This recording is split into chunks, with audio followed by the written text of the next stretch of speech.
body, brainwashing their minds just to make people money. I wish the youth would wise up. I wish that they could see they are the fashion models for the whole community. So instead of boosting ill-figure Nike and Versace, they could design and make their own clothes and make their own money. Glorifying violence, to me that is a crime. But Hollywood and television do it all the time. They're putting negativity into the youth, their mind, changing peaceful, loving youths into the gangster kind. Yeah, good day. This is the Stepping Razor, the art of war. We're there with you next Thursday. Give thanks. We could be somewhere else, but we choose to be here at this moment in time. Why you look all the people them who stay with me from last night and anticipate today. We just want to say to the people them who have them phone, them cell phone, because it's like an epidemic take over the land. Really. Everybody tune out to what is around them now, because them have these two little things in them ears. And them obviously not recognizing what is happening. And if them don't have the thing in them ears, them have them finger on them phone at text. Now look here now. You see when you're crossing the road, especially when you're crossing because you feel say you have to cross and the driver have to stop, you can get hit by a car when you're not looking where you're going more than looking down on your telephone texting something or have the phone on your ears. You know, say a whole heap of people soon start to get a neck problem because them have to have this, them hold them neck at about 45 degrees and listen to this cell phone upon them ears and across the street, totally oblivious to the car that is coming. And if you blow them, this is the only time them going to move the cell phone from them ears. If you take them on and wave you off and say, go ahead. Like you're wrong. It's an epidemic in Jamaica now. Nobody is looking where them going, checking out for what is happening around them. It's a serious problem. What were we doing before this texting thing? I mean, sometimes people stand up over one side of the road and attack to somebody in the store over the next side of the road. What kind of madness is that? No, I am going down to Ocherios town. The amount of time where I have to step on my brakes because somebody is crossing the road and it's totally oblivious to any carrier pass because the more important thing is to have in them hand and a text or have it in them ears and walk across the road like them there in a park. And you blow them and them are going like say, wait, how will I deal with? If not, say, I use my phone. I mean, really. People are walking on the sidewalk now and it's like a car thing. I go and you have to tell people, excuse. People are say, sorry. Why are you sorry? Because you walk and you look at your cell phone, you bounce up in somebody. And you have to tell them sorry. Now, this is unacceptable. This is totally unacceptable because it leads to other things. One thing lead to the other thing. And if you have your cell phone and you can't do without your cell phone for even 5 minutes, because now people don't do without them cell phone, not even for 5 minutes. You see that in our workplaces. And me personally is in me would have liked say a boss take the initiative and say, look here, you see between you come at work till you ready for left, me no want to see you with no cell phone I use in my workplace. Unless you know they're on lunchtime. Because the amount of labor hours and man hours that is lost right now for using cell phone when you were supposed to be doing some work. And I keep saying it over and over already. I see it in the hotels. The lady them who's cleaning out the room them take time to sit down on the bed where them supposed to have spread up. And I talk loud in the room them, you know. Like like it's them yard, them there, them no business, them just attack loud in them room, them supposed to clean up the place, you know. And them dip on them cell phone loud. Yes, so when you come, no man, tell him say me nah come again, you know, because I say, what weird? I work them the rasta. And the worst part of this thing, you know, is when somebody across the street and I use them phone.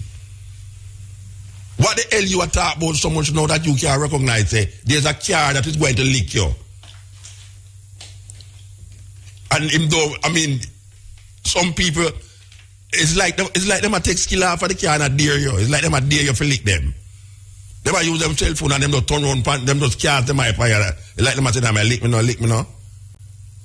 What kind of madness is that? Or we reach them levels there? You have the youth, them, a walk on the road, and them just don't really care. Them have the little thing in them middle of them ears, and I listen to some music where you can't, I mean, them no recognize if we not blow, if chicken out a door, and anything, them can't hear nothing more than what them are listening to in them ears. It's a big problem. Mark my word, I'm telling you, it's an epidemic in Jamaica. This use of texting, cell phone, and the traveling in car, texting. I am calling upon the government of Jamaica to ban all use of cell phone in car when driving. If a man want to use his cell phone, he must come on the side of the road, park on the side of the road, and use his cell phone. But it's a problem that too, because the next man they behind him could use his cell phone and they realize him stop and lick him. Click it. All aboard, you know how we say up. We're talking to our sister here, Shamiri Mackenzie, and this is one of the most horrific story I've ever heard. Believe you me, I've ever heard. Sister, yeah. I want to thank you for really opening out yourself this way to the public, because really it's not everyone going to say what you're saying right now in relation and being the victim themselves, you know. So, all right, you know, you have any family here or abroad that you are linked close with? Yes. All right, when these things is happening, especially now, the one in Florida where this man gave you a gun to kill somebody and you refuse to kill somebody, so him now turn around and rape you. Mm-hmm. Was this something that you share with somebody of your family or anybody, or you just keep it in? Well, at that moment, definitely you weren't sharing. I wasn't sharing that with my family. Yeah. But now, my mother in particular, she knows the story, but my mother can't handle this story. Yes. So she doesn't know all the details. Okay. So these details that you're talking about is not what your mother knows. I mean, they're out there. It's not hard for her to find it, but I don't sit down and talk to her about it that way. Right. All right. So I want to continue the journey with this man now who gave you the gun to kill somebody and you refused to do it. What happened now? Him rape you and then what? And drop me back off at the hotel. Okay. So, and so this now you got rid of the man that you was going to kill, or this is a continuation now of the persecution? This is the man that I was going to kill is the pimp. Yes. That had control over me. Yeah, well, what I'm saying now that you didn't kill him and you would drop off a hotel now, did you continue to be in a problem with him? Yes. He didn't know the plan, of course. Oh, no. But through his manipulation and coercion tactics, I went back. Okay. And this time I was like, what is another option? And my other option, I believed at the time, was if I stopped making money, he wouldn't want me anymore. And, you know, you have quotas. When people who are being exploited, their exploiter put a specific amount that they have to make each day or each location. And we call that a quota. And at that time, my quota was $1,500. A day or a week? A day. $1,500 a day? Yes. And how much out of that you give the pimp? Well, that's another thing I want people to understand, that the girls or the victims, they don't get any money. Okay. All this money goes to him. And then him took out where money you? No, there's nothing in his words, I'll take care of you, mean you're not paying rent, I'll give you food, and I'll buy anything else that you need. Okay. But the girls do not get any money at all. As a matter of fact, a cavity search is performed every night that you go home or every morning that you go home to ensure that you're not keeping any money. Stashing. Yes. And if he should find you, I remember one of the girls that was in my stable, she got caught with $500, $5 because it was crumbled in her purse. And she got beaten for that. So how much girls was in that posse, that group, with that pimp? So I was with him for 18 months, like I said, and this is not hard facts because I wasn't counting the amount of girls, but I remember at one point we had 10 girls, 12 girls, but over that period of time, I would say at least 30 girls came and went. And this your situation happen every night, every weekend? 365 days of the year. With a different man? Different individuals, yes. And you get no money other than what the pimp decide that he's going to issue to you in relationship to your food and, Right. And that is exactly why it is slavery. Yes. During colonial slavery, we had slaves who worked long hours with no pay. It happens in the 21st century. During the colonial slavery, slaves took on the names of their slave master. In the 21st century, you're given a new name. So I was no longer going by Shamir. I was given another name. Okay. You're beaten, you're raped, those harsh conditions. And it's not only the abuse that takes place from the pimp or the trafficker, as we call them, but you're talking about the abuse from the buyers as well. Yes, because the buyers need some special thing to be done, and you have to do it and them report to you. You run that risk. You also run the risk of those who don't want to pay and, get physical. There's so many examples I can give that comes from a buyer perspective on the abuse that takes place with these girls. All right. I'm trying to figure out something here, right? You have a health insurance policy with this pimp, or how it works? Because if you're going with so much men, there must be some fear that some venereal disease or, disease by the take. How that works? It's all protected. Yes. And actually, you're disciplined if it's not protected. So every sex act is protected, and but there's no insurance. You don't even go to the doctor unless it's a severe injury that he inflicted. Okay. This sounds so weird. All right. Do you think that a lot of women, a lot of girls that leave Jamaica under the feeling that things will be better when they leave Jamaica, under this idea of trafficking, this is a similar thing that happened to them when they reach there? Yes. You see, the thing that really fosters human trafficking is the lack of economic opportunities. Yes. That's the number one thing that caused this thing to exist. And with Jamaica being a third world country, right, the lack of economic opportunities that are available to persons on the island, when they think, how many people you would talk to on the street that say, yes, Mwanga foreign. Yeah, if you look on the American embassy, the line long. Right.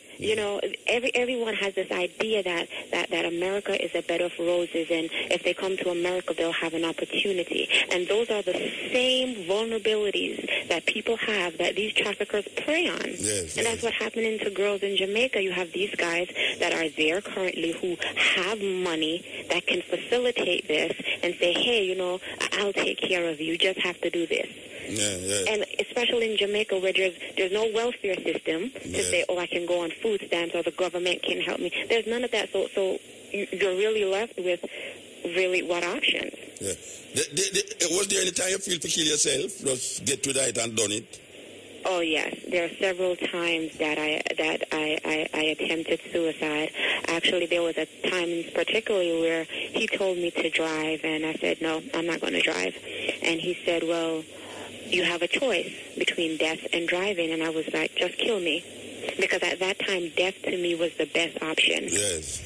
And so he told me to open my mouth, and I opened my mouth, and he put the gun in my mouth, and he pulled the trigger.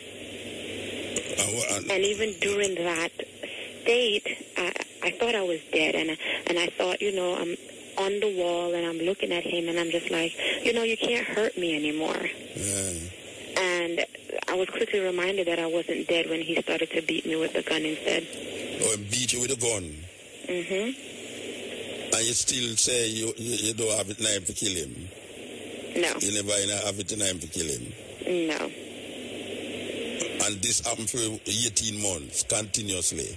18 months of severe torture in every sense of the word torture. So, how did you survive this? How did you come out of that situation? Well, you know, I just think it's the grace of God. Because after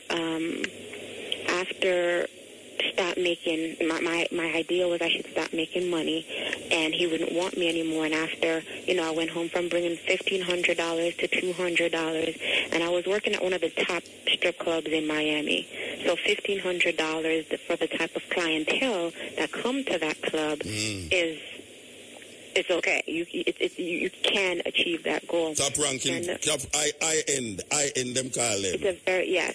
And so when I was bringing home $200, he's like, what is this? $200, somebody will give you $200 in that club just for smiling. And so... so you never think you was stealing it and start to beat you again? And, well, actually, some of the times I did get in trouble for not bringing home money, but then he pulled me out the club and put me on the streets of South Beach. And that, to me, was a little more liberating because I had an excuse now where, you know, the strip club is the market. You know, people come there to dance. People come there to get involved in commercial sex. So on South Beach, that's not a market. That would actually be me seeking buyers. Yes. So there I just, you know, even going out on the beach, he didn't give you any money to stay here, buy lunch or buy dinner. But you feel like a lighter there, so you feel like a lighter there, though. Right. Yes. And so for the other girl and I who was out there, we made friends with people to buy us food because if you don't work, you don't eat. Wow. You know, there are rules to this. Yes. If you don't make your quota, you don't eat. If you don't make money, you don't eat. So we have to come back to you. Wow, yes. You said that the man threatened your life if you try to escape. Yes. But your life was also threatened in not trying to escape. Right. So why you didn't try to escape? You know, I have no idea. I can't answer that question. Like I said, I did try running away 4 times, but due to the psychological coercion and the violence that's involved, I returned. So, in the process of escaping, you never sit down and evaluate your life in relationship to, would I be better off escaping and getting out of this situation, or because of that psychological implication, you realize that, you know, just achieve me go back because no better? It wasn't a matter of going back because nothing is better. It was a matter of the psychological coercion, basically, and the trauma that was involved in the exploitation. All right, tell me, explain the psychological coercion. So there's a thing called the Stockholm Syndrome. Yes. Right? And the Stockholm Syndrome is something that's normally, we normally identify the Stockholm Syndrome in domestic violence cases. Yeah, where you see a husband... A woman getting beaten and she still stay in that situation. Still go back. Well, it's the same thing that applies in human trafficking cases. Yeah. So that type of trauma is there. So you have the Stockholm Syndrome, and then you also have post-traumatic stress disorder. Like I currently have post-traumatic stress disorder now from this experience. Yeah, I can understand that explanation because we know of that situation where women get abused in them house and them don't leave the situation. Them prefer to stay and continue to get the beating. So you're saying it's a similar thing, this psychological... It's a psychological impact on the brain. So even though if you do it, it's creating a detrimental situation. There is this mind thing that is overpowering that says, yeah, it is detrimental, but. Right, and if you study there's trauma on the brain, you'll have a better understanding of why. And you know, that's the number one question when I speak out about this issue. People ask them, why don't you just leave? Not understanding the psychological trauma that's involved. But then you had the opportunity to kill him. So what is that psychological traumatic thing that didn't allow you to do that? I just think that I can't explain that once again. I'm not a neuroscience or... Yeah, but it happened to you, so you don't have to have a neuroscientist to do it. It's happening to you, so... Right, but I can't explain physically or psychologically why I didn't move forward. All I can say is my conscience kicked in and I didn't move forward. Okay. All right, so no, in your life, no. This is 8 years after. This is 8 years ago. 8 years after now, how is your life and how you're coping with it? You have a boyfriend, you have a husband, how it work?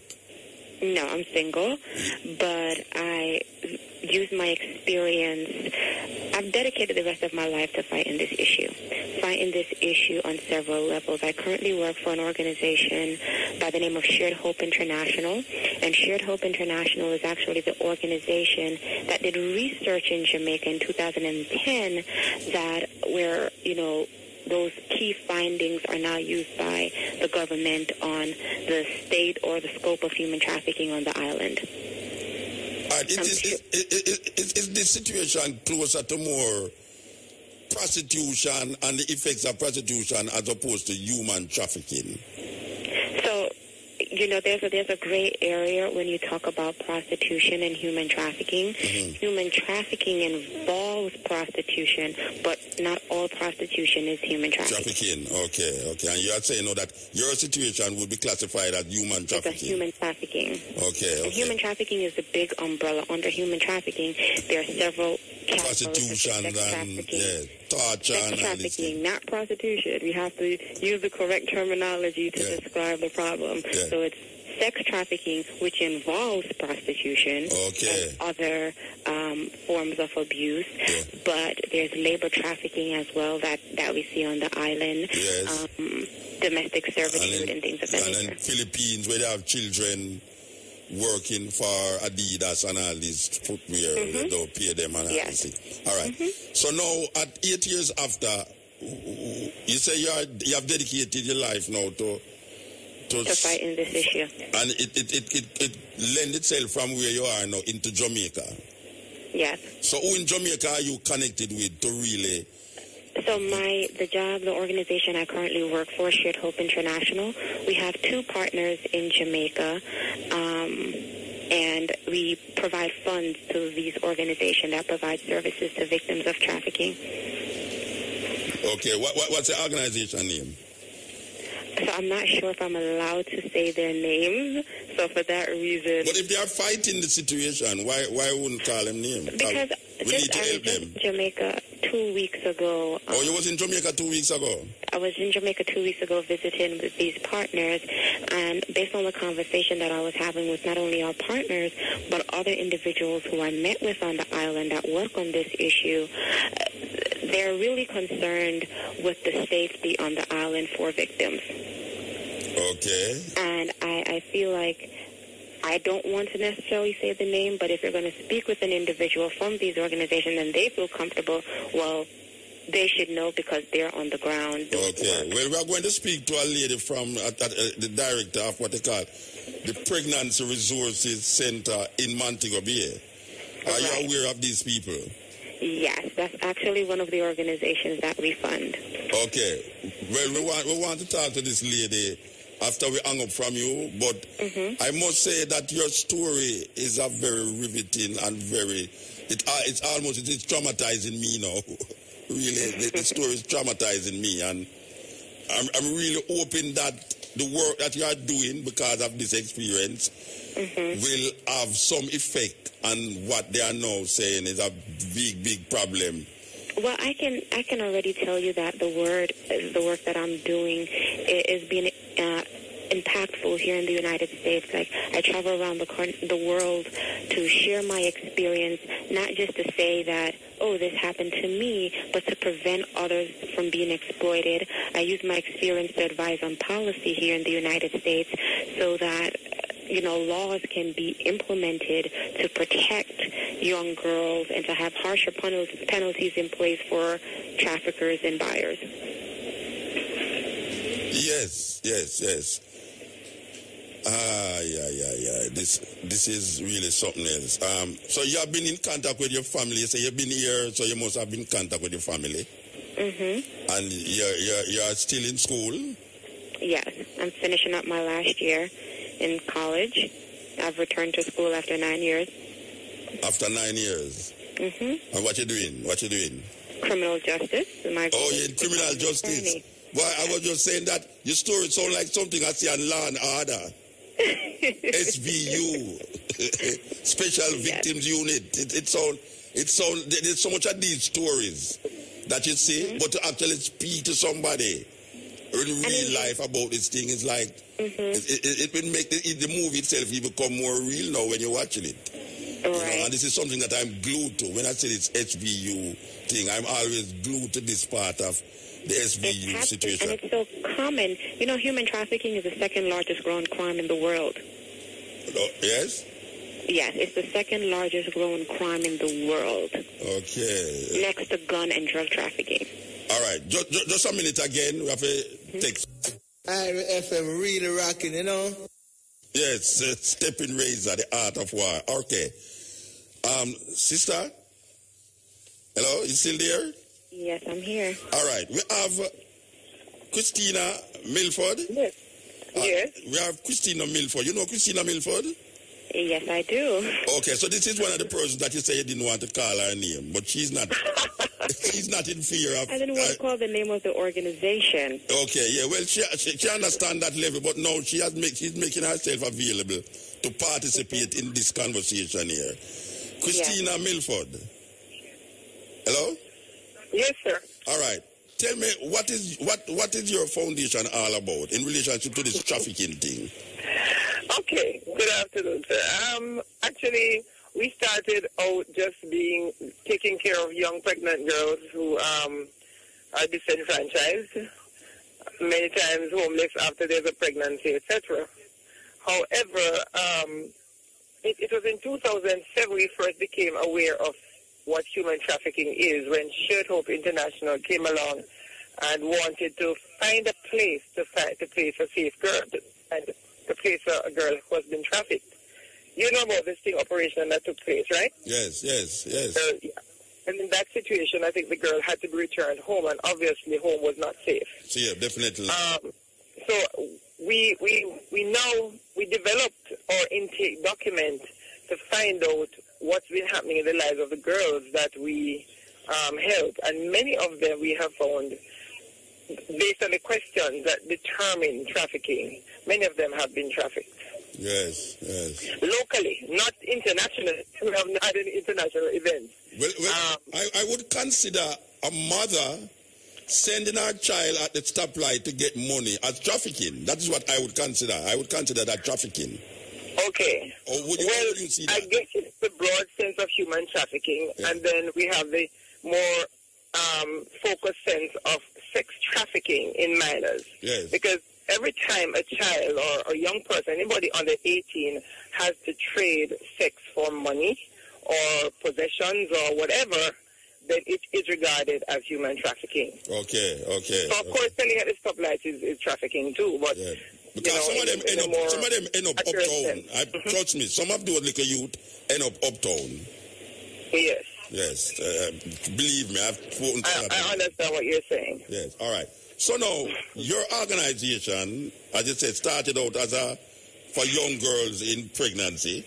Pregnancy crises, yes. Yeah, but now it has evolved into this human trafficking situation. We still deal with pregnancy crises. Yes. We still deal with that quite a bit, but we have found that some of these situations have been situations in which the girls have been in a trafficking situation, yes. Yeah. All right. How you come to know this sister here that is on the phone with you? How you come to know her? Well, the organization with which she now is affiliated or works has been helping us. That same one that I told you about in 2007, Shared Hope International. They are the ones who help us to maintain our home. Okay. Yeah. Our primary helpers and partners are Shared Hope International. And so because they visited us every year, they visit with us to check our records, check what's going on. And she was with the team that came this year, and so I met with her along with others. So what is Miss Mackenzie? Yes, sir. What is your involvement now? What do you do when you say you help these groups in Jamaica? What do you do actually? So for the groups that are in Jamaica, Shared Hope, the organization, provides funds to these organizations so that they can sustain their programs. So I work for Shared Hope, and I'm currently now working on policy, using my experience to advise to implement policy here in the United States. I also train various professions, including law enforcement, on how to identify and respond to the issue of sex trafficking. Okay, Special Victims Unit. Excuse me? We call it Special Victims Unit. I was just referring to the Law and Order television series, Special Victims Unit. All right. So your study that you're doing now will carry you into the part of what? So really, my ultimate goal is to become an attorney. First, being a prosecutor, prosecuting those who exploit our young women and children, and then crossing over to be a defense attorney to defending these young women and children. Okay, and you think you'll ever extend that into Jamaica? Actually, yes. I am in the process of starting an organization. The organization is in the beginning stage to provide educational opportunities to victims of trafficking. Okay. Miss Milford. Yes, sir. Is there your organization, is it connected to the law enforcement? Just in the sense where if we have a girl who's missing, that we report them. No. Oh, so you're not connected to the constabulary force or the CID? No. Our connections are on in respect to reporting, and if there's a situation where a girl has been victimized and we know about it, then we take them to Sissoko or refer them to Sissoko as the case might be. Okay. You know, why I ask is that Jamaica have a thing about the United States coming down on us because of the extensive trafficking thing, and the government seem to be trying to do something about it. So I'm saying that maybe if all these groups and these organizations that is helping to solve this thing, maybe they should be working together. You don't think so? They actually are. There's the National Jamaica Human Trafficking Task Force, who's actually a group of government officials, law enforcement, and some NGOs who are involved in Jamaica that come together once a month to discuss this issue. Okay. That sounds good. And even to address the matters of the State Department, because the United States State Department here is the one who analyzes what's happening in Jamaica based on the 4 Ps, which are protection, partnership, prosecution, and partnership.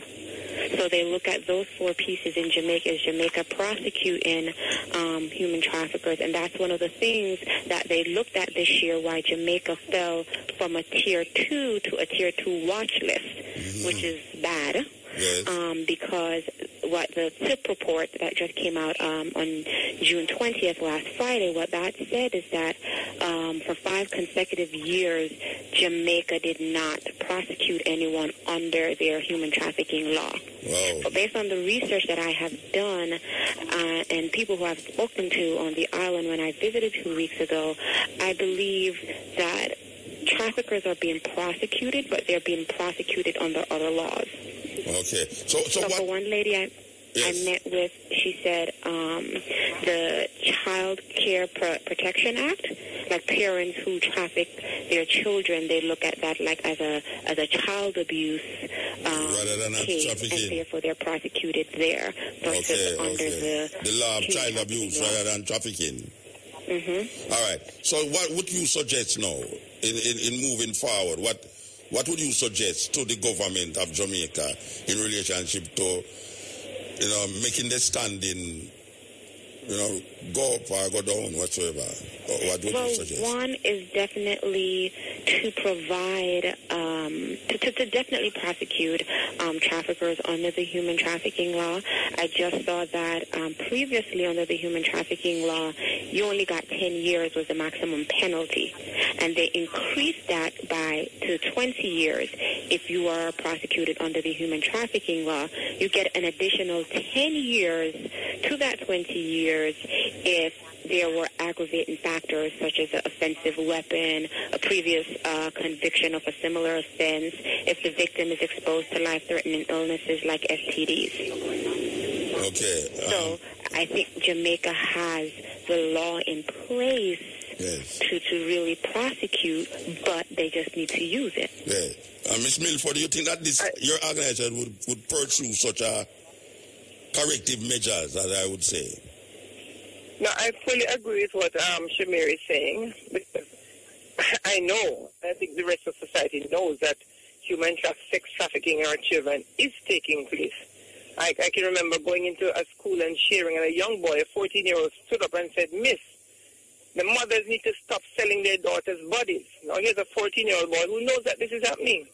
So the rest of us do know as well. So what can be done? There has to be some kind of process. We can't just treat it as child abuse. I know of a child, for example, a 13-year-old, she started at 13, who started going off on the weekend. Mother came home maybe 2 or 3 days later. Not a slap on the wrist from the mother. Did she know what was happening? I don't know. But that child kept going away from home on and off, being reported to the police, went on a missing list, came off the missing list. At this point in time, over a 2-year period, her mother does not know where she is. She could be anywhere in the world.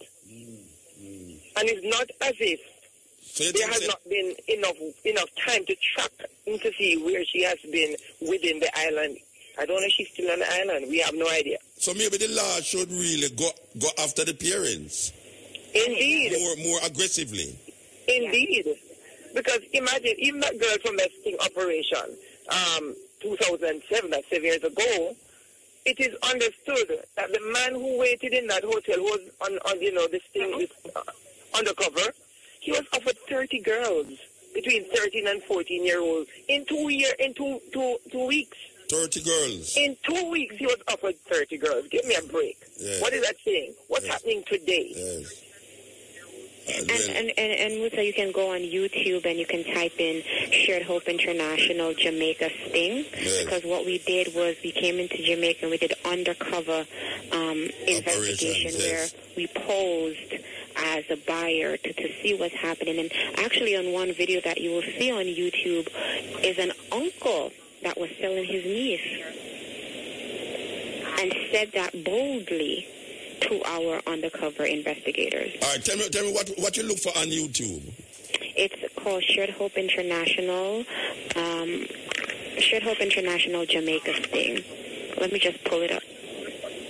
International Jamaica Shared Sting. Hope International. All right, we're going to dig it up here. We're going to dig it up. Well, this is something else. This is something else here. As a matter of fact, Muta, if you just look for Jamaica Sting operation, sex trafficking, you'll see it. Yes, it's called, on YouTube, it's called Jamaica Sting Video, or there's another one that says Jamaican man selling his 13-year-old niece.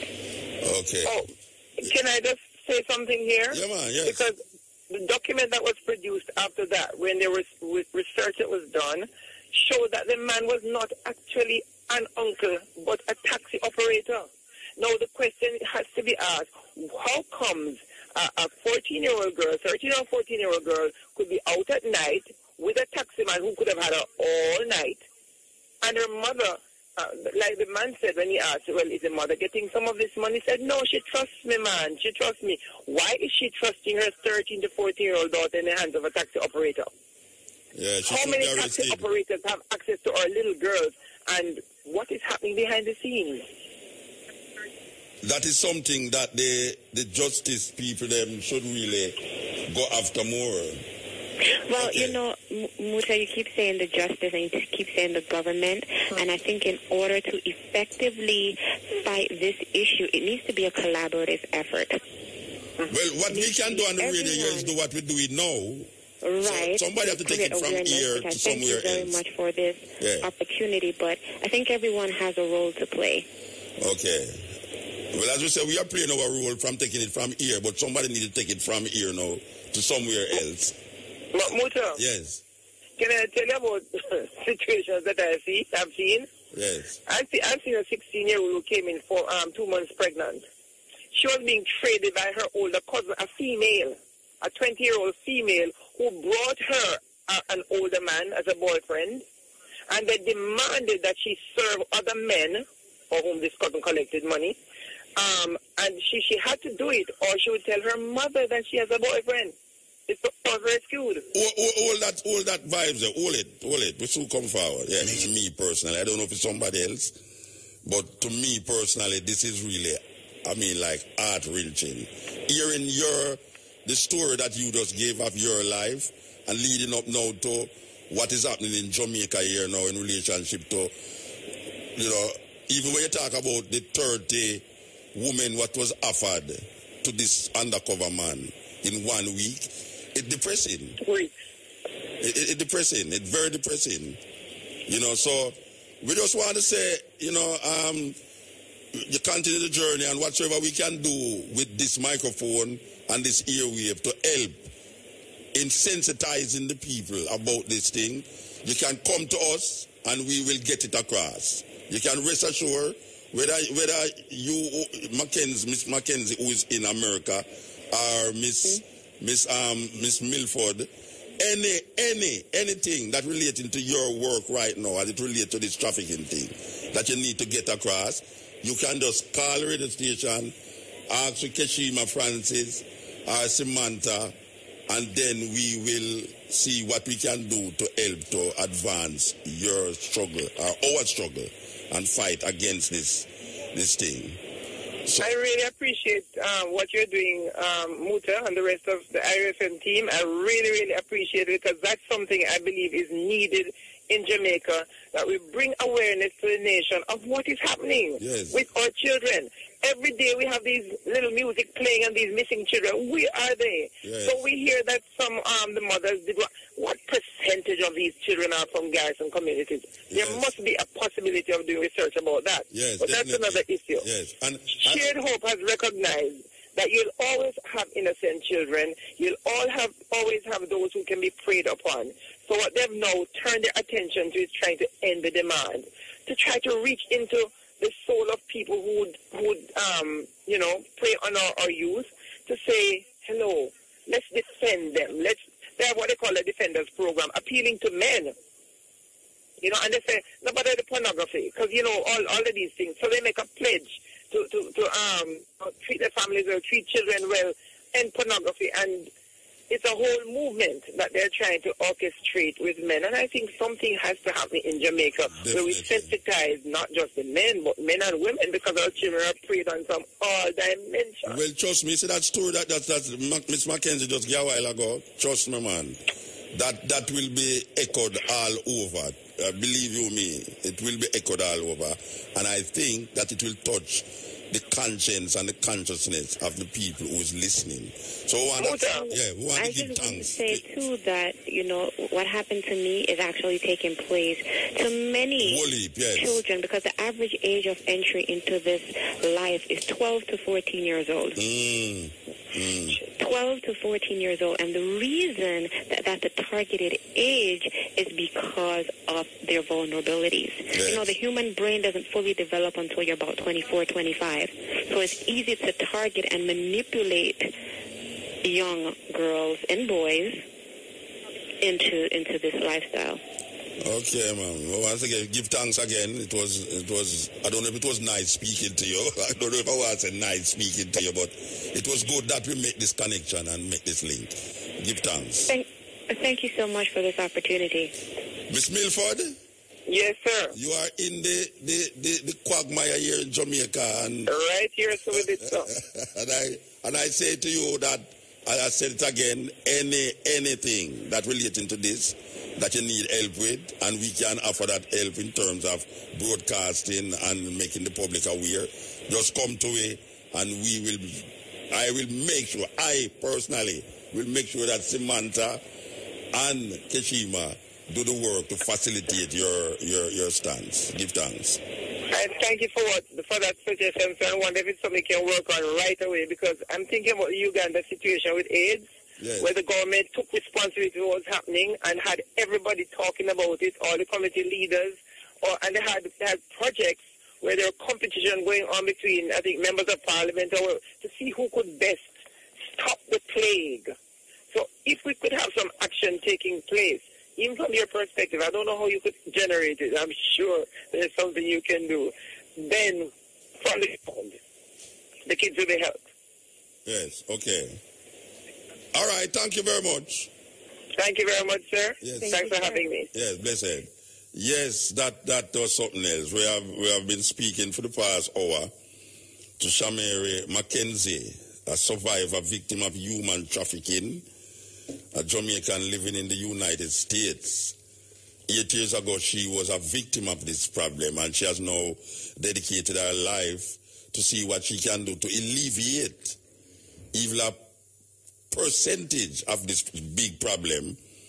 And we was also talking to Christina Milford, founding director of the Pregnancy Resource Center in Montego Bay, which has extended itself now to the cases of human trafficking and preventative measures. In other words, how we can go about helping to prevent these things from taking place. And I must say to these parents in Jamaica, if you don't know where your child is, you have to really figure it out. If at right now it's 12 minutes past 4, and if you don't know where your child is, something is intrinsically wrong with you. You're supposed to know where your child is. If you're at home, if you're at home and you don't know where your child is, something is wrong. And I am asking, there are people out there that don't know this.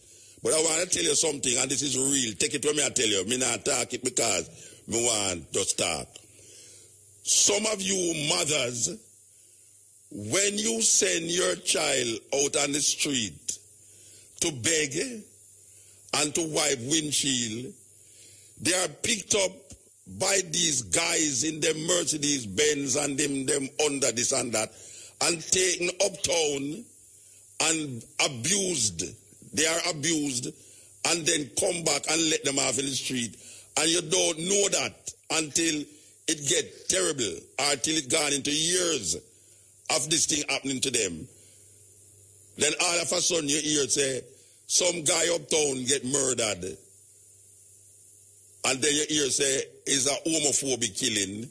When really and truly, it is the child who after years, you hear the woman talk about 18 months of this agony. You have Jamaican youth.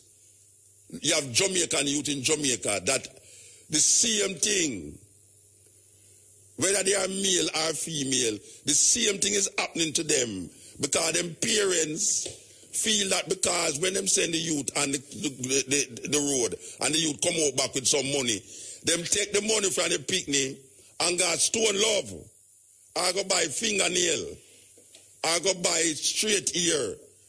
And go do them the manicure, pedicure, and all sort of cure them do. So we want to say to you that it's a serious thing. It's a serious thing. Your child might be suffering from this traumatic experience and you don't know because you're not a psychologist or a psychiatrist to understand the situation that the child in. And sometimes you will see the child be withdraw. And you're wondering how the child withdraw. So, what is happening? And instead of you examine it, you start to move for the picnic. We're talking about 12, 13, 14-year-old girls and 15-year-old, 14-year-old boys that has been traumatized because the parents is part of the problem.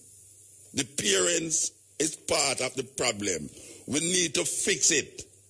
We need to fix it. Click it. Welcome to DigiKnow, facts on the greatest show on earth, brought to you courtesy of Digicel, Jamaica's bigger, better network.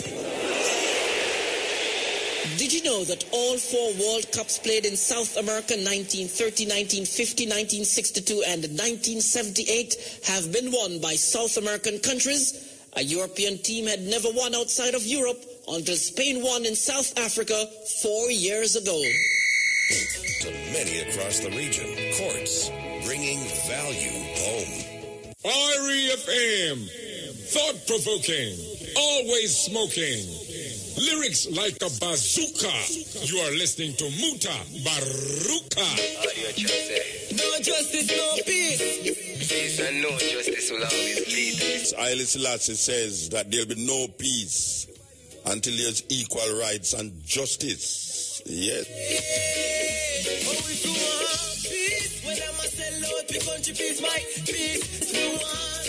We see a problem brewing in the North Coast here.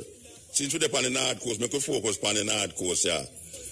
That the hotels are bringing in foreign entertainers at the expense of our local entertainers. We want to know what is happening. We're asking questions here. We're asking questions. The hotels seem to be employing foreign entertainers, especially those hotels that is owned and operated by the Spaniards. We are told that they are employing foreign entertainers at the expense, and some of these people who them employing is here illegal. They are here illegal. And them all overstay them time because they have to work in the hotel, but they are protected by these hotel owners and operators. We want to know what is happening. Why is it that people come to Jamaica and at the time of their entertainment they would like to see some Jamaicans doing what Jamaicans do, but is exposed now to foreigners in Jamaica? How the thing goes? How them thing they get that way? Do believe you me? No, serious now. How the thing get that way? Tourists don't want to come eat McDonald's. They want to come eat ackee, saltfish, and the things them that Jamaican people eat. But yet still, I will put the hotel when you're going is the same American food, the same way them cook it. As a matter of fact, them get chef who was trained in America for cook the food for the tourists them. When you go a country, man, you want to taste the food of the country. Me don't know, as some see it, you know. When you go a country, you want to taste the food of the country if you're a tourist.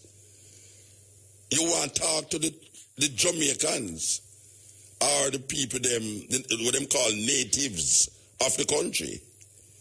You don't want to be claustrophobic in a hotel talking to the same. Where are you from? I say, oh, I'm from Colorado. Oh, I'm from Colorado too, you know. What part of Colorado? You go here to you and the person up on the same street. That happened to my friend the other day. She there for Calabash. And she come from Washington and she talked to her daughter, and the daughter come from Washington. The daughter said she can stay over Fair Yard and see her go around the corner. That me I say, wow, that is a good meeting. But really and truly, most people, I think, and I'm talking for tourists still, but I am thinking that most tourists, when they come to Jamaica, they want to experience Jamaica. At Jamaica, they want to experience. You understand? They want to hear the Racha Jamaican language that they can go back and say, hey man, I went to Ganj country. I know God country, they matter about Ganja country.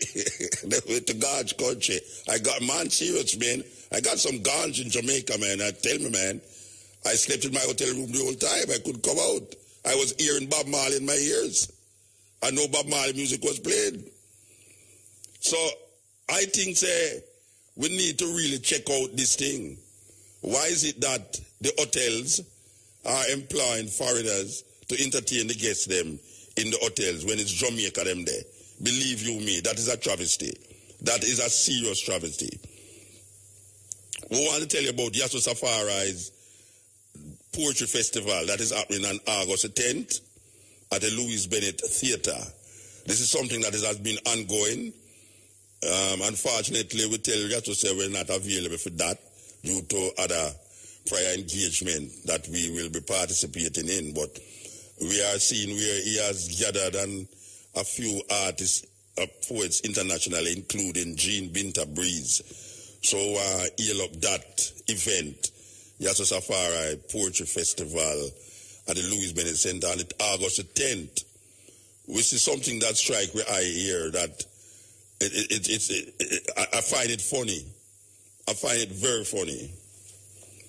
The Jamaica Public Service lock off the Water Commission energy. I tell you, say, when you think that things can't get done. I mean, Jamaica full of event, you know. Can you imagine the two main public things in Jamaica, water and light, and the Water Commission who keep locking off people water because they owe a water bill, or the Jamaica Public Service millions of dollars, and because of non-payment of bill, the Jamaica Public Service just pull the plug on them, pull the switch on them. But here make me feel, I mean, here me have to say me laugh when me hear it. The Water Commission go pay some of the money to JPS, you know. When we are talking about money, we are talking about like 500 million, 50 million and all these numbers. We're not talking about the little $3,000 where they lock off your water for. Or the little light bill where, you know, so you go down, you owe $10,000 to JPS. And you creep up $3,000 and carry go give them. And meanwhile, you're gone down there, you know, them saying somebody come up on your yard. And all you try to tell them, say, but somebody going to pay the light bill, so much I'm going to pay $3,000. Say, no, you can't pay $3,000, $10,000 you owe.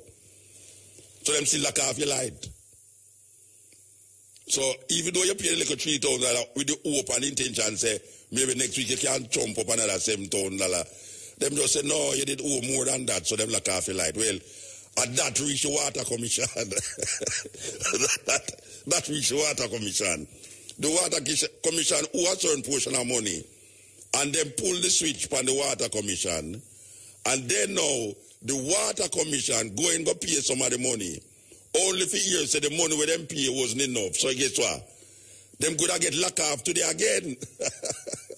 That's like, so like, where the woman was supposed to get the money last week, we have her up on the radio. Where the lady there, where the Barbados people, them, go in her mouth, her cavity, and I look if she have rotten teeth in her mouth. What she do again? Shanique Myrie. Shanique Myrie say she get the money, but them shot her $1,000. No, this is weird, you know. After she wait so long, you know, do I want to know who take the $1,000? Is it the government of Barbados or the government of Jamaica? Because this is so weird. They take out $1,000 outside. I don't know if send the money come to Jamaica. Why them take out the $1,000? Anyway, click it. Jamaica Gold, the finest Jamaican brown sugar. Clean, clear brown crystals. Nature's energy food. The time by Jamaica Gold. The best brown sugar is... Yeah, the time is 31 minutes past over 4 o'clock. We're supposed to have the music news. Music news.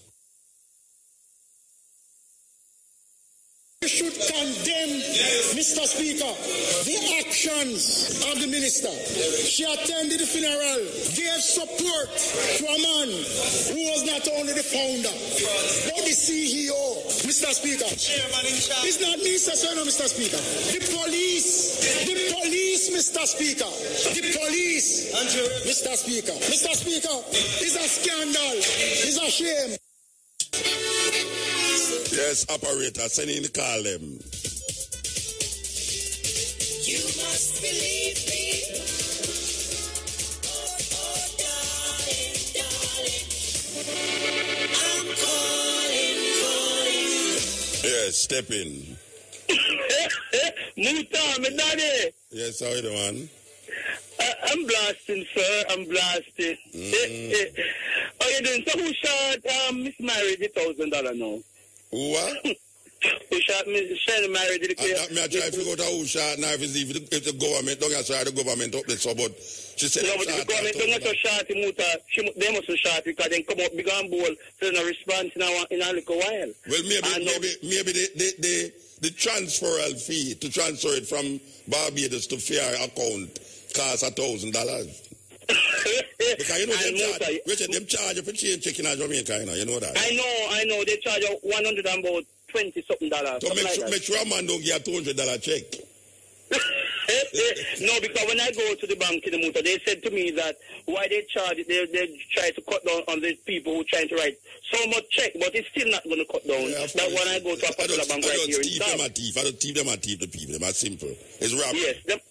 But Muta, I must applaud you because you have her on your program. And you said to her, if she don't get back the money, she will call you and make you talk about it and again.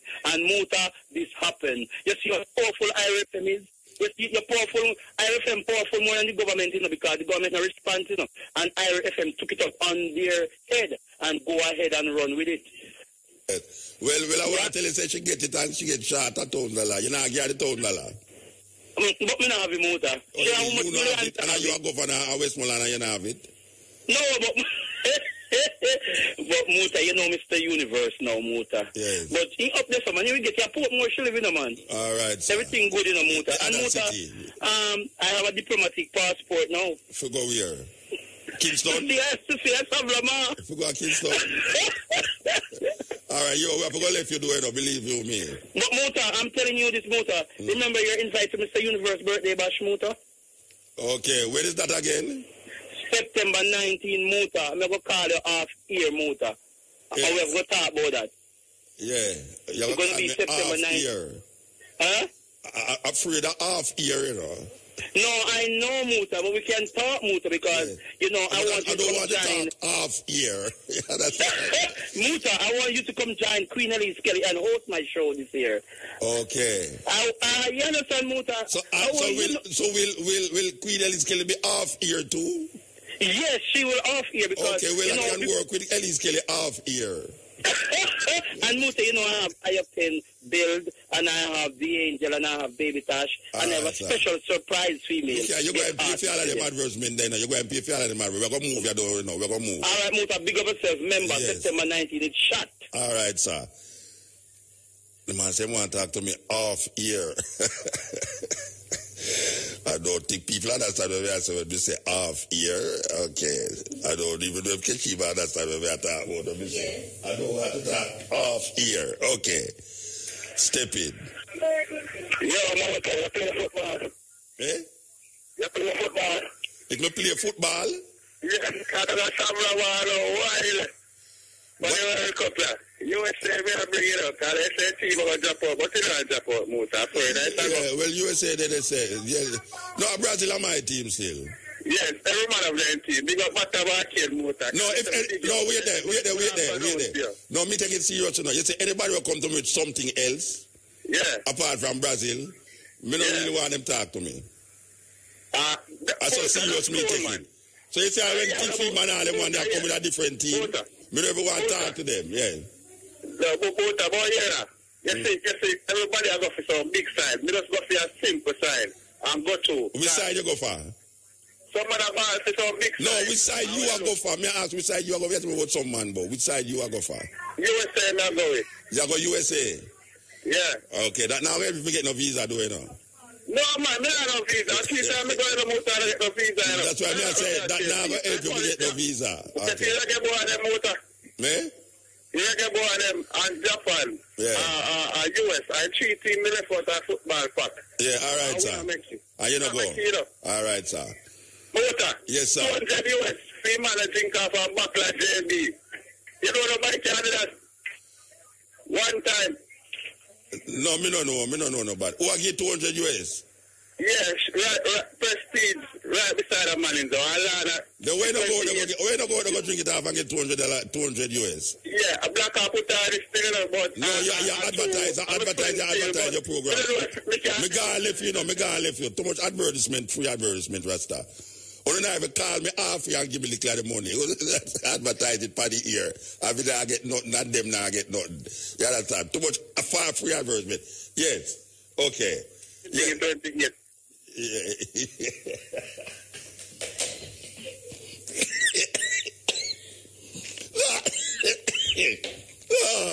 The people will call IRFM, you know that. The man still did the attack.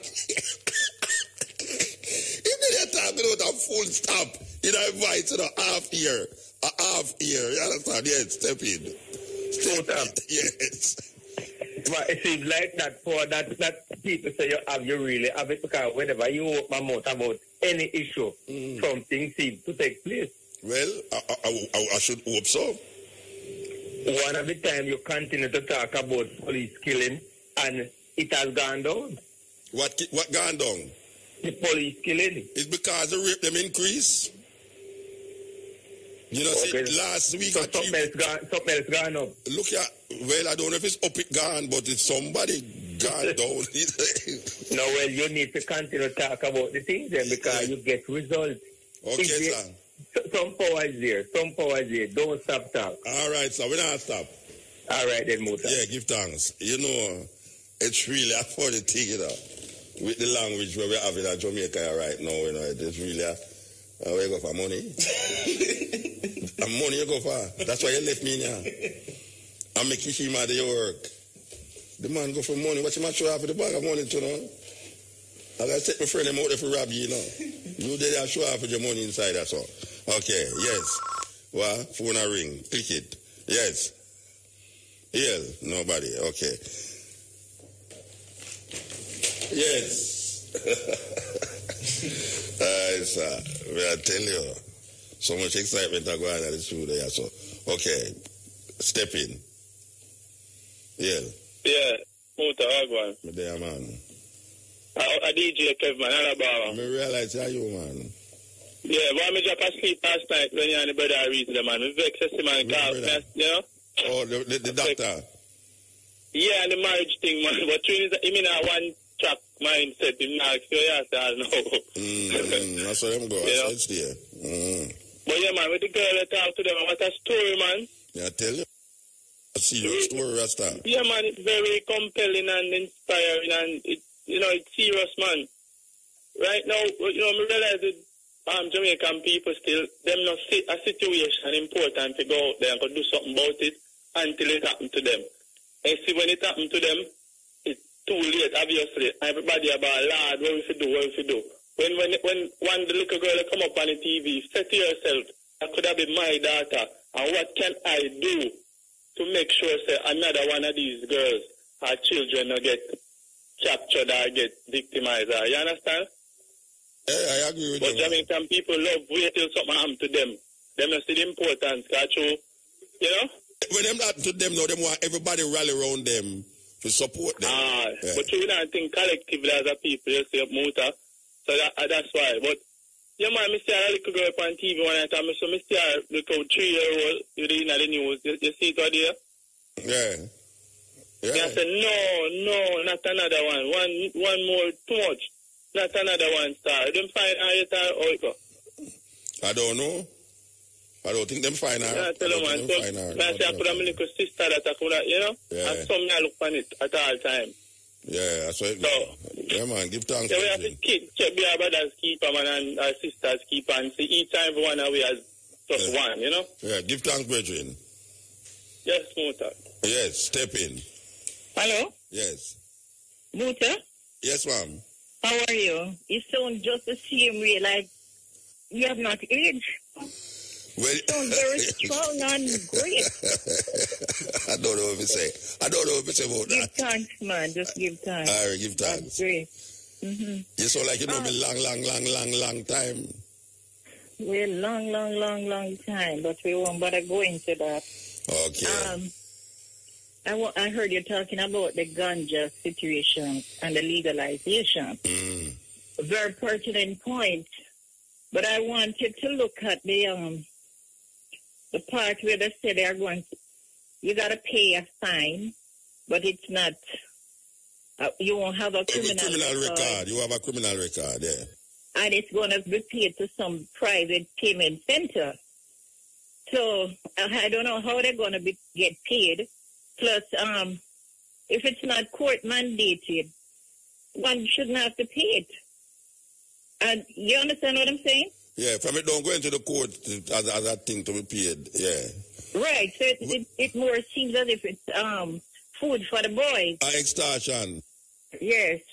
I'm looking also at the legalization of ganja and saying that it should be a referendum because you have a lot of dissenting voice. And to quiet and silence all of that. You have a referendum. Yeah. And everything else, like if you allow ganja to pass without a referendum by signing a signature, everything else can go without a referendum just by signing a signature. Yeah, I kind of agree with you. And we have some very pertinent issues that need to be on the ballot, like the CCJ, Caribbean Court of Justice, Jamaica's integration into CARICOM, the Boogery law, right, and changing our status from to republic. Yeah, right. So if you allow the ganja to slip in, and it's not clear, the law that they are trying to legislate, the rules are not clear. Yeah, I agree. Very cumbersome. I agree with you. Right. So if we want justice, the people must decide their destiny. Yeah, because in Colorado and these places, it was placed as a referendum, you know. Right. Yeah, it was set as a referendum in California and these places. Even gay marriage, yes. it had to go to the court. Yes. So they must not try to put this facade. They legalize it. They're trying to decriminalize ganja under facade. What is the facade them trying to decriminalize it under? Well, number one, they're saying that you can only have 2 ounces. Yeah. And you did a lot, you exegeted a lot earlier, so I won't exhaust it. Okay. And the facade, no, when they sign it, just by a signature, they can sign everything else by a signature. And they have been doing that by a signature. The IMF deal is a signature too. Them to sign that. Well, I'm talking about these now where our generation after generation will be under it. But the generation after generation will be under the $1 trillion that we owe. If I tell you, if you have good management, one good man is worth 1,000. Yeah, so which part the good man there in the government? Well, we need government. Hello? Yeah, where's the good man in the government?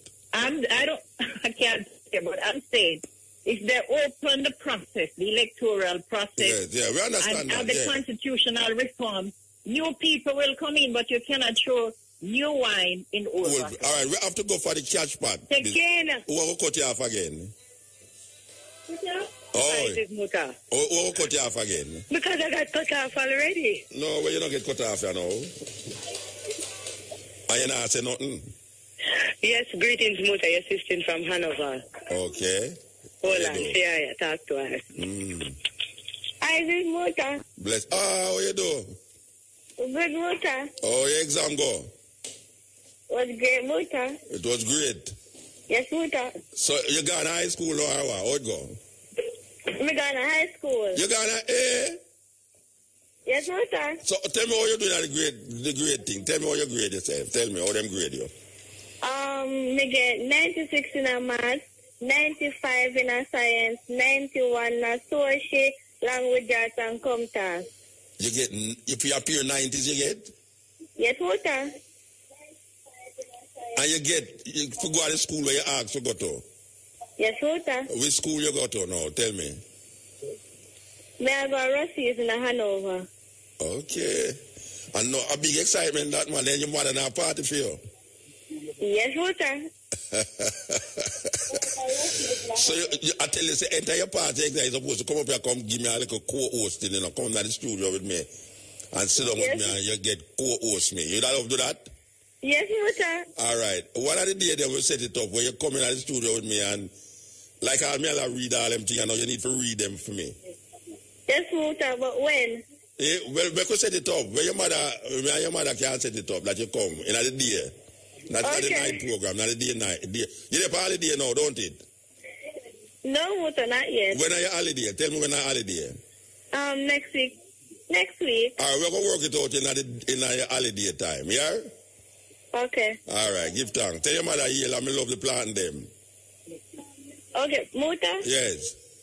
We can't come for next week Thursday. No, next week Thursday. We could plan it out. We could work it out. Okay. If you can't come next week Thursday, me figure it out and make you come next week Thursday. Okay. All right? So you can co-host the program with me. Yes, Muta. All right, give thanks, yeah? Yes, Muta. All right. So that is me, the lady. Anova. She get 90 in all the things that she pass for. That is sweet. Rasta sister. Yeah, we love that. I tell you, I still can't find a dunce Rasta little picnic yet, you know. Trust me. Every Rasta youth when me know bright.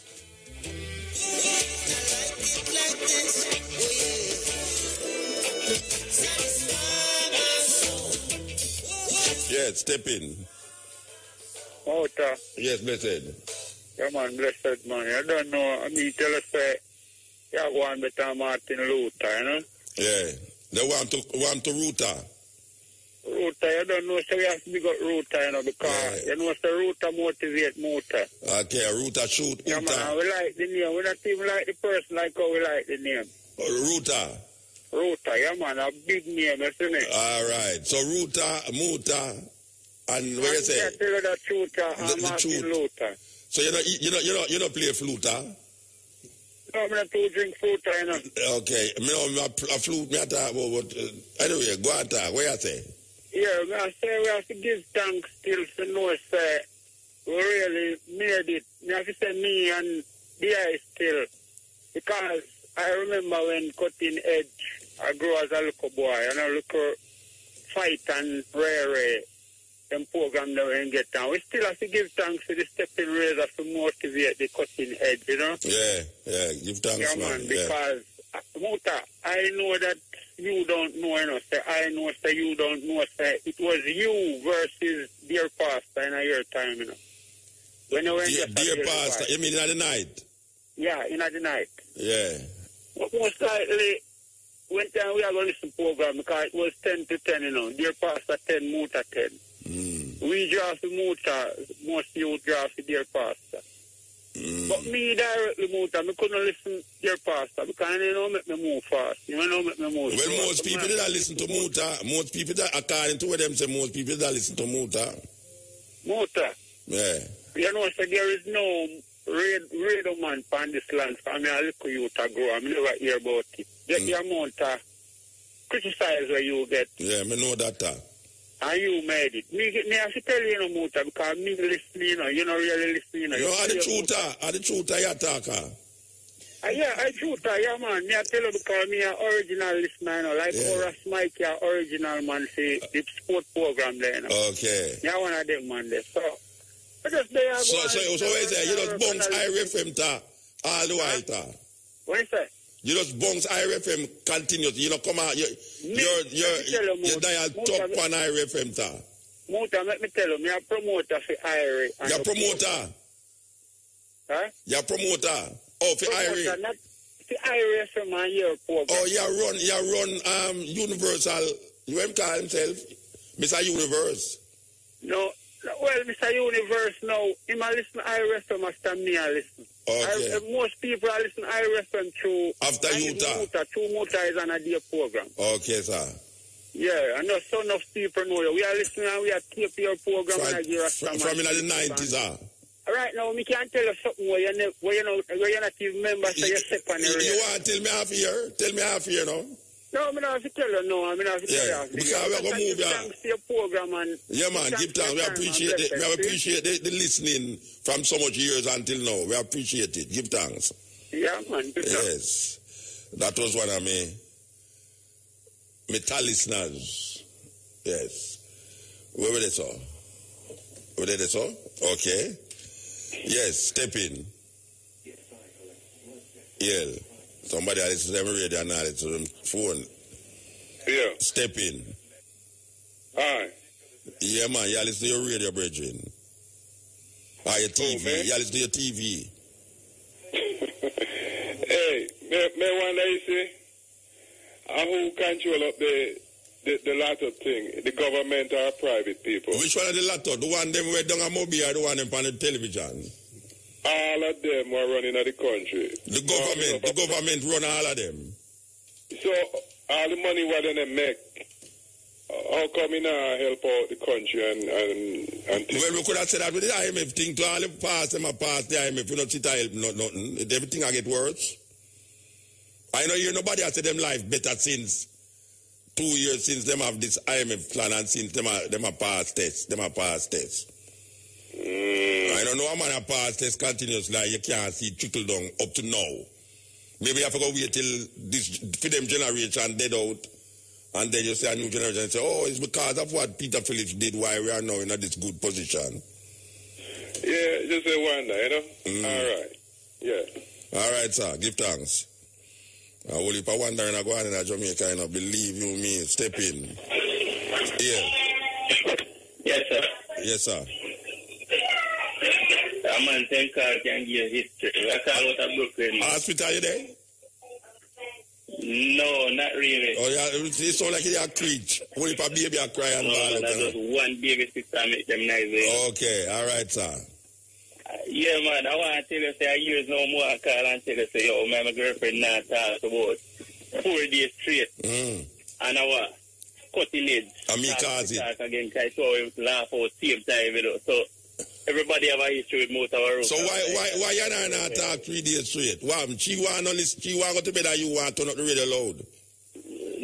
Not really, you know. You know, so sometimes man, they misbehave and what. We have to just surrender and behave with ourselves. So she not talk to me for 3 days. Okay. And I mean, make sure to talk to you. At the first, we go to bed 6 o'clock in the evening and what.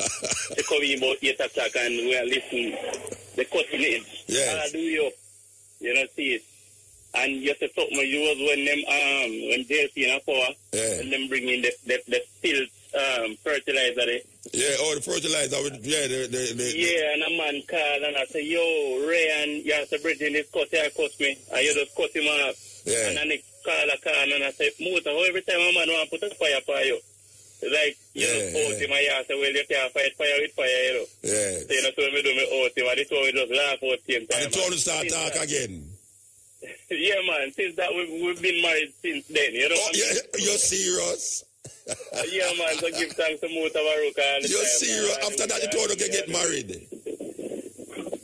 So you have all the callers in Brooklyn, so we have to give thanks to that. So, you know. All right, give thanks. A long time we don't come up at them place. Look like they don't like me in Brooklyn again, you know. Yeah, man. You been there. So what you go African years, so boy, you're in a place and the mess. No, I pass through New York, but then at the airport, me there for 6 hours. Yeah, so me come to the realization of all the coil and realize but wait, wrong for you then me can't come there. So I have to just keep driving because me that come from work at the same time when they start to run, you know? Yeah, man. To Ruta, not run, Ruta. Sorry, sir. All right. Ruta. Yes, sir. Blessed love, man. Yeah, man, give thanks. Okay, which part we there now? Kuta, Ruta, Futa, Muta. Yes, blessed. El? Oh, that man don't want to talk. Click it. Blessed? Hello? Yeah. Can you hear me? Yeah, I can hear you. All right, good afternoon and good evening, Muta, and big up to the IRSM family. Give thanks. I'm a parent calling from St. Thomas, and I'm very concerned about the children and who actually represents the children in Jamaica apart from the parents. Because it was almost 3 weeks ago at the St. Thomas Technical High School, a teacher beat up a student. And when the vice principal came to stop the fight, the teacher insisted on beating up the student. And the vice principal turned to the kids and standing and said, "Oh, no, help me."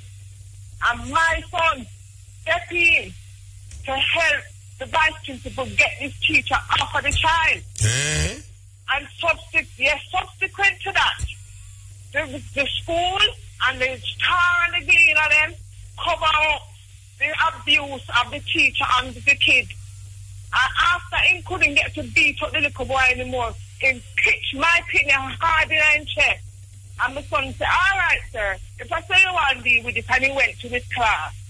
After that, the son seen with a 2 before board in his hand, with 2 nails through the top of it. In think for the next student, the teacher look by enough. In classmates wrong, come tell him, say, he might look to kill you. He might look for you on the next class to kill you. The teacher this you talk about? Yes, the teacher. Say, where them there? They must kill one of them. They must kill one of them. Yes. So what caused this? What caused this to happen? Tell me what caused this to happen. Well, I don't know if the mad kind here come and not get it done. No, wait, man. Wait, hold on. You make your youth get involved in something, right? No, I was asked, he was assisting the vice principal in a complete, utter respect for him, respecting vice principal. Yeah, so may I ask you now, in the first instance, what caused the teacher and the first student for in altercation? Because devotion finished, and the boy got to toilet, and I come back to him back, and his way coming back, children are piling out of devotion. So this teacher don't say, in violate and into go down a principal office. And them say, me in one guy in class time don't do nothing. I'm saying tug at the boy, till it end up. Straight up to him. The boy retaliate. Inside and rape. So the youth start to retaliate. Yeah, I'm saying I got in class. He said, sir, I got in my class. I don't know. What did I do to go to the principal office? You violate. Go on the principal office. But sir, I got in the class and he begins to walk off to in class. And next teacher come round and said to him, leave the boy alone, let go of his bag and let him go to class.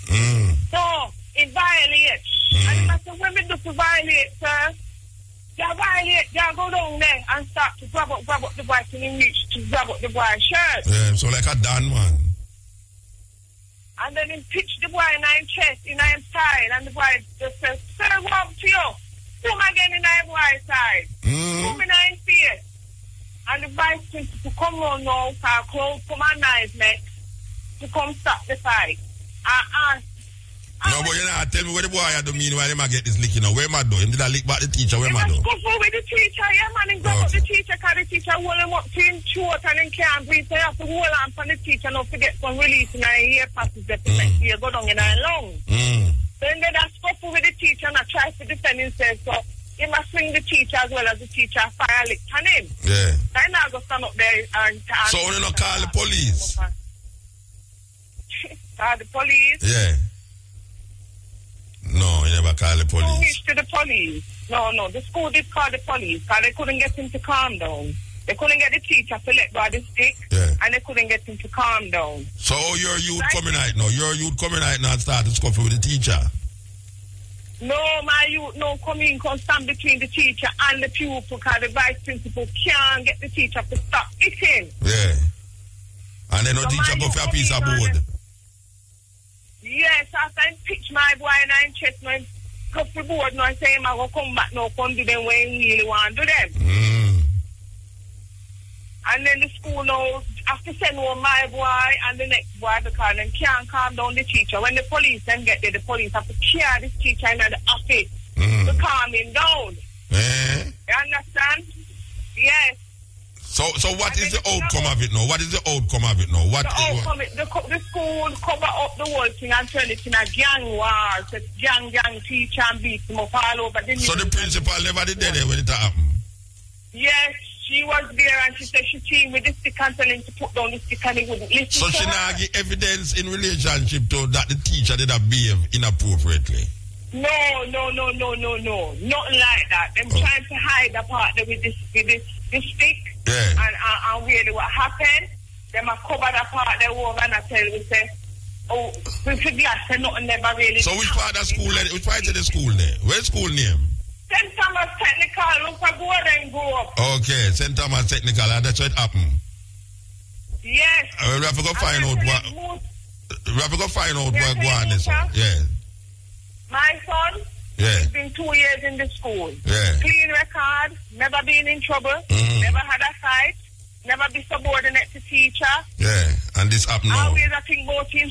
In student, then him come home and complain to move the park program, pity them now get food like me. Have to wait and if no food no left, I don't get it cup soup and that no fear. It is a justice picking him to things. You know what going on in our world. All right, you know what we're going to do? We're going to try to find out more details about this thing and check the school, yes, right? We need to make sure so the people them know that school is for the children. Yes. The children have a voice. Okay. Things happen to them. Yes. They can't just sweep them under the carpet like they nobody and nothing. I agree with you. All right, we're going to check it out. We're going to check it out, yeah? Okay. All right, give thanks. Yes, we have to check that out. Definitely. Yes, step in. Yeah. All right, you know, answer. Next call. Yeah. Hello? Yes. Good evening, Muta. Good evening. Boy, you done $200 credit a while ago for advertisement for me. Me a whole with you and me did a whole and couldn't get you. Yeah, well, me can't help that. Well, blessed me brother, because them say when you want good, you know have to run. Yeah. That if you have whole heap of mucus in your body. I like that. Yeah. Well, pertaining to the marijuana and the man that attend the marijuana party, them say ask never too good to carry them grass.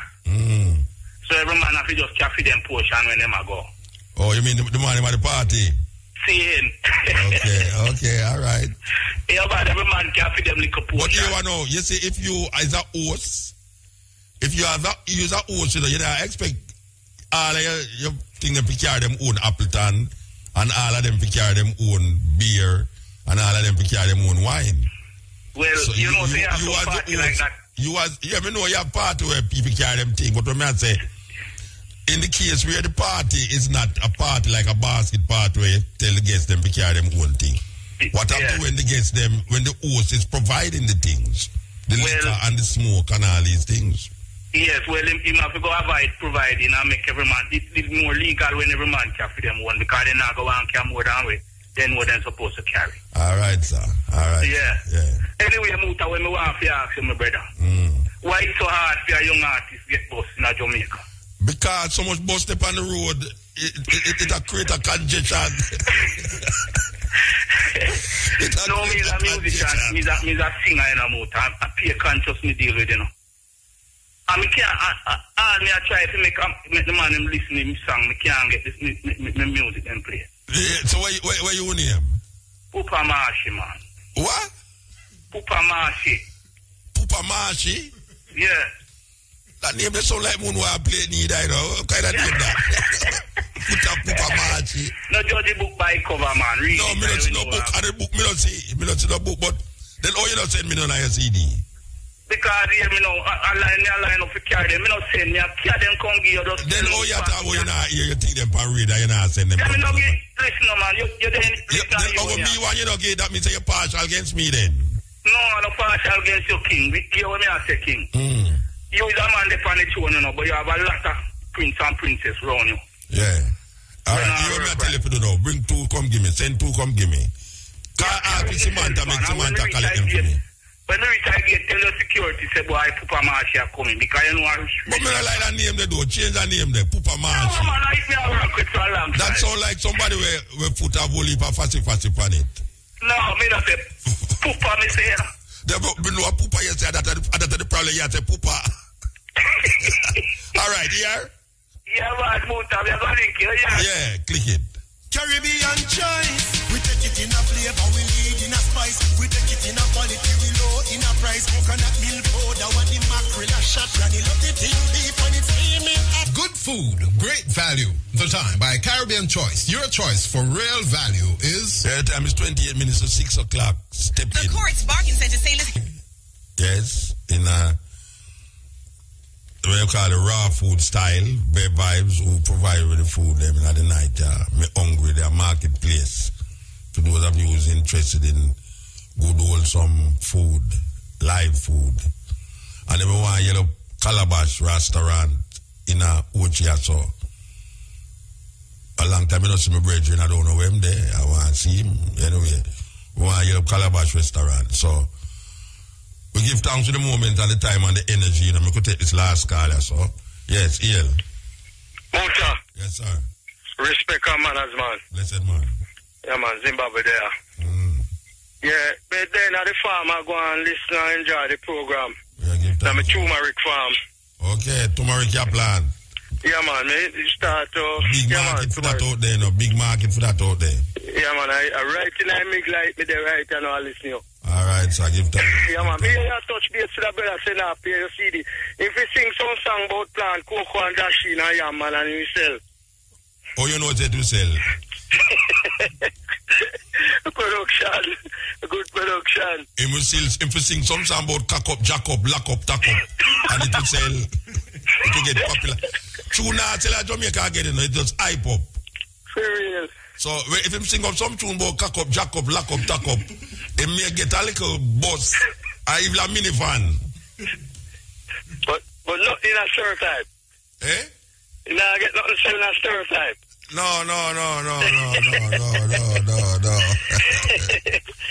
Real man, jack up and wind up your body, the girl and wind up your body. We don't know how much more body can wind up on TV as well. May I tell you? It frustrates me. Real. Yes. Yeah, man. So me there I go and kick back. All right, so when the turmeric ready, you know, you have to dry it and mill it and make powder, turmeric powder with it, you know. Yeah, I plan to do some. You have a market for it? Yes, the raw materials. But I want to do some processing for myself. Yeah, you have to go to the agro industry too. Agro industry. Yeah. That's the lick, you know. You understand? Real. All right, man. I try to get a market out of Europe. Out of Europe? Big thing that. Big. So how much you can plant? 1 hectare me have so far. You're serious? A pure turmeric? Yeah, pure turmeric. All right, sir. Yeah, man. You soon see me on the website with it full up, man. So we get in touch with you and make you know what I want. Yeah, man. Give thanks, yeah? Yes, Muta. Yes. The man say my 1 hectare turmeric. A big thing that, you know. Turmeric? Go on the internet, go see that, man. I can't educate you about everything and so that's that. Go figure out that T-U-M-E-R-I-C, turmeric. So here we are saying now, give thanks to the moment, give thanks to the time, give thanks to the energy. We really feel good for no, so you stay with me. We want to yell up. We want to yell up. What is this man here, Rasta? We want to yell up Samantha and we want to yell up Keshima, who feed some information, give thanks. We want to yell up Brian to the beside. We want to tell him everything and he have the computer in front of him. And all him do I watch girls and cock up, jack up, whack up, tack up on it. Before him go get some education about it. And him get the turmeric and now read about what is turmeric. And so I tell you, why you look the news people them sit down inside and say, frighten me. And the program not ready for done yet. And them come out, go on like say the program supposed to done. So why you look the news people them. We give thanks. I gone, you know, with them music here.